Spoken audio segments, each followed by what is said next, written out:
Life is full of weird shit, and it's time to get our full weirdness on, 'cause I'm talking about traveling to the stars without your body, or what's known by those who know how to do these things as astral projection, or better, by those who don't know how to cruise the universe as an out-of-the-body experience. You know, an OBE.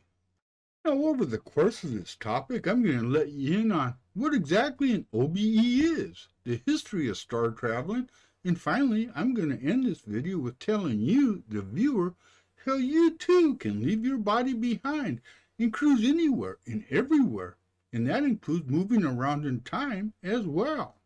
These ways I'm thinking it does, but first I have to clarify my beliefs here, and I think there might be some truth to the fact that one can leave their body, but you're going to have to watch a after vlog to hear about my experiences with astral projection. Other than that, let's look at the history, you know, where it all began. Astral projection, the term we use today, was first used in the 19th century, perhaps due to Eliphas Levi, a French poet who was interested in such things, and referred to the astral realm as a medium for light, energy, and movement.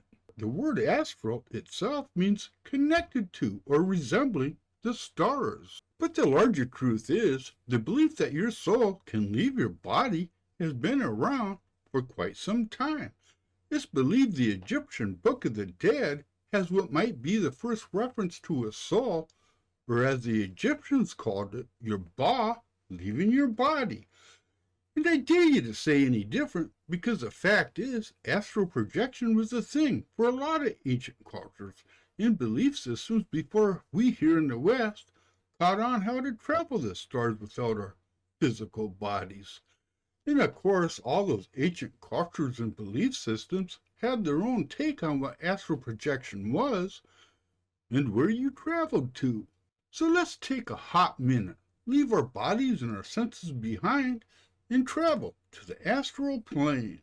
And no, I'm not talking airplane, but rather a plane of existence, a real place somewhere outside our sense of reality. First and foremost, an astral plane is a plane of existence, and humans are basically only conscious of the plane they exist in, which is referred to as a physical plane. In other words, our current reality. Now, depending on who you listen to, there are perhaps anywhere between 7 and perhaps as many as 12 astral planes of existence. And for what it's worth, when it comes to defining the planes of the astral world, I'm a little confused, because it seems there's a lot of different interpretations out there, depending on what occult tradition you follow. And since I don't follow any of them, well, I'm not going to spend a lot of time describing to you something I don't understand. But what I do understand is that the CIA is interested in these planes of existence and did some investigating into the subject matter, and you can go read all about their thoughts on the subject. Now, of course, if you're a Christian, you should know God doesn't want you soul surfing his planes of existence, because you know if you do so, you're practicing the occult, as in devil worshipping. But on the other hand, if you're a Hindu, you're almost expected to travel the light show to eternal infinity and beyond. But if you do want to travel the abundant planes of the spiritual world, know this: there's danger out there, but you've always got a lifeline. So in this last minute, know that the way you begin your journey into the unknown is by getting super relaxed, putting yourself in a hypnotic state, you know, like that weird state of mind just before you fall off to a good night's sleep. Of course, when you start your ascent to the stars, you'll notice a fine thread that connects your astral body to your physical body, and that thin, shimmering thread is what keeps you grounded to your physical body. And here's the danger: if that thread gets broke or disrupted, you're lost all by your lonesome out there among the stars.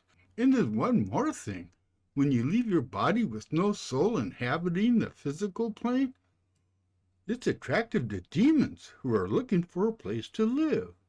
That said, happy traveling, my friends. Astral projection, baby. Whoa, what a weird subject. Uh, Not so weird to me, though. Uh, Shit happens in life. Sometimes things happen that you have no explanation for. And I would tell you that I had a really odd experience when I was really, really young. And then again when I was about 18, 17, 8. No, I was 17 because I was in the Navy. And I tell you, in both instances, I was mortified because I found myself actually starting to leave my body, and it was like pulling Velcro apart. And I was so scared. I mean, I had no idea what was going on. I don't, I just remember the fear in that intense ripping feeling. I got nothing else. All I got to say is that strange shit happens in our life, and reality is not always just what we think it is. With that, yeah, I wish I had another shot of tequila to do. I should have waited till the end.